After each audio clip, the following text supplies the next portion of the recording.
pizza. Yan. Yan ang pizza na yan. Yan. Napainit na yan. Sounds familiar po ba? Yan po ang ating leftover. Ating gagawing breakfast. Yan ang pizza na yan. Yan. Well, hindi naman siguro hindi na rekus si Rika, no? Sa ating pizza na yan. Ayan. Kita nyo ating mga lutuan na yan.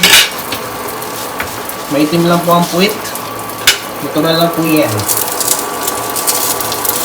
Okay, so wala po tayong microwave na yan. Kaya tayo po ay gumagamit lamang ng cooker. Ayan. So wala po tayong rekus ngayon. Hello guys! So welcome dito sa aming munting tahanan. Ayan, sa Pilipinas. Ayan, nandito tayo ngayon nagbabakasyon, ano? At nandito tayo sa edisyon ng Day in Rika YouTube channel, ano? Kung saan tayo po ngayon nag-share na ng ating mga experiences, ano po? Real-time experiences as OFW. Ayan. At dito nga tayo pagbakasyon, no? Pansamantalang bakasyon, no? Mabilis ang bakasyon. At yun nga, itong ating routine every morning, ano? Tayo magkakape na.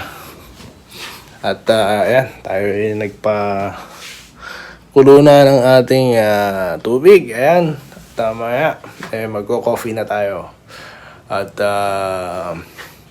mabilis ang bakasyon. Actually, mamaya babalik na ako ulit ng Singapore. No, tayo may mga kinailangan lang ayusin. At yun nga, pabalik na tayo. At of course, ang gusto kong i-highlight ngayon sa ating content ay ang ating pagbabalik. Magbasa. Ayan. Bibili tayo ng mga books. Ayan. Mga books kasi dalawa yung binili natin. Under one author, ano. Kasi tayo nga book reader before. Ayan. Bago pa yung mga Netflix na yan. Bago pa yung mga iba't ibang mga streaming platforms. YouTube, no, and Facebook. Tayo po ay nagbabasa. So, babalik po tayo sa pagbabasa, no? Ayan. A hobby is always a hobby. O, di ba? Especially reading this author, no? Kasi, magaling tong author na to, Ang galing niyang gumawa ng story. So, habang binabasa mo yung, yung akda niya, no? Or yung kanyang, ang story dito, para kayo nanonood. O, di ba? Kaya sabi ko nga, ganda totoo yung mga feedback sa kanya dito kung babasahin niyo yung mga yung mga first pages. Ayan. So yun, napunta na sa book ang ating usapan, ano. At tayo nga po ay magko-coffee na. Ayan. So syempre tayo ay magtitimpla na po. So itour ko muna kayo sa aming munting tahanan, of course. Ang ating unit dito sa may The Hive. Ayan, dito kami nakatira. At ito nga ay ating of course television set, ano. Gusto ko sana rito 55 inches sila malaking wall, kaso nga ang size kasi ng TV depende pa rin sa size ng nyo, ng unit nyo, no. Pero kung hindi, gusto ko malaki. ito yung ating views from the top. Ayan ang ating Little Morocco. Kita nyo yan. Ayan ating Little Morocco. So naka-close window tayo. So yung window di naman ganun kalaki. Ganyan lang siya, Enough na lang tayo, sagap ng konting fresh air. Ayan. At naka-air condition tayo dito sa bahay, kaya nakasarado yung ating bintana. Ayan. At ito ang ating room. Ayan. Pero sleepy pa si Rika, kaya hindi muna natin siya istorbohin, no? At ito naman yung ating kitchen. Ayan.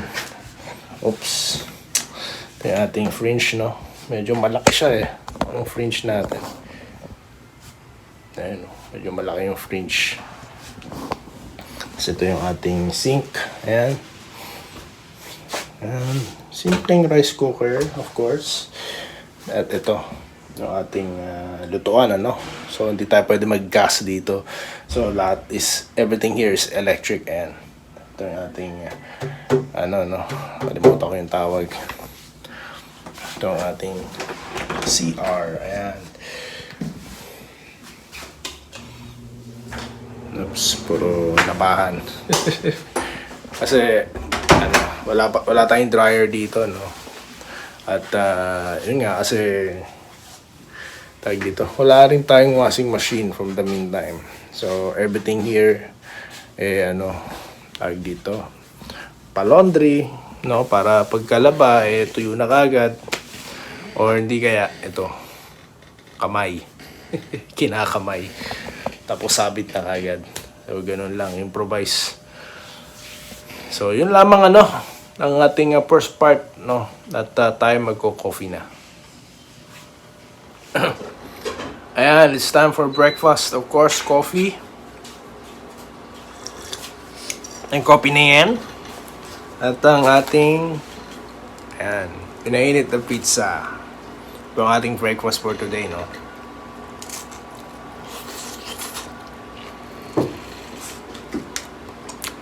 Bago ang departure mamaya. Pabalik ng ST. Yan.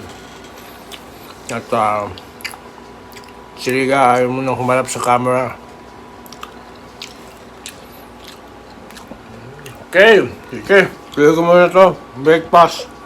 At mamaya, prepare na po tayo pabalik ng SG. Trabaho na naman yan.